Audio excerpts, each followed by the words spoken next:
amigos do canal Neojus. Hoje dando continuidade nos nossos vídeos e tratando um pouquinho sobre a questão processual de um caso que vem ganhando um pouco de repercussão nos últimos tempos, e a gente vem tratando disso em ações, discutindo isso um pouco, e achei bastante interessante colocarmos isso aqui num vídeo. Bom, o que é, né? Havia já alguns circulares de que seria vedado ao locador fazer a cobrança, ou a exigência, melhor dizendo, do inquilino quando da entrega do imóvel, da pintura nova.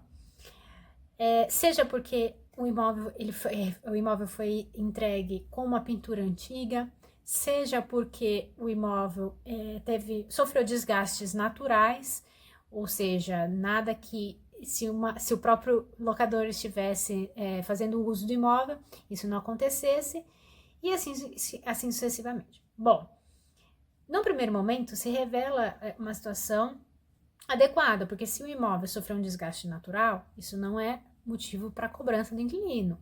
Como também, se o imóvel foi entregue com pintura antiga, igualmente não é uma exigência de que se entregue o imóvel em melhores condições daquilo que ele recebeu.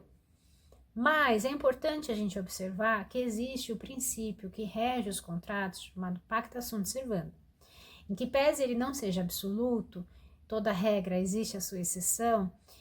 Antes da leitura, antes da assinatura do contrato, é importante se fazer a leitura, porque na medida em que se você se obrigou a uma cláusula contratual dizendo que você entregaria o imóvel naquela determinada condição, ou seja, com a pintura nova, isso faz lei entre as partes. Então, mesmo você sabendo dessa condição anterior, você não foi obrigado a assinar um contrato.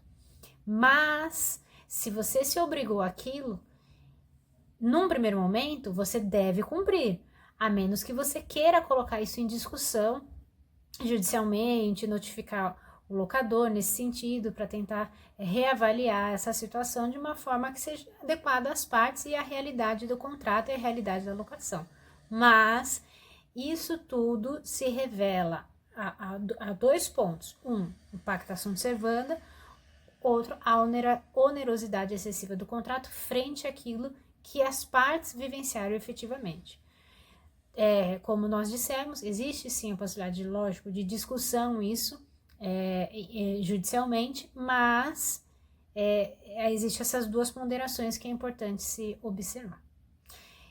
Claro que é importante a gente colocar por fim que a questão da onerosidade excessiva, ela cai também na questão da abusividade de cláusula contratual, quando a realidade das partes era outra, em que pese a assinatura do contrato. Mas aí também é uma reavaliação de mérito e que isso pode ser discutido judicialmente. Bom, se você gostou desse vídeo, compartilhe e não deixe de atualizar no canal Neojus.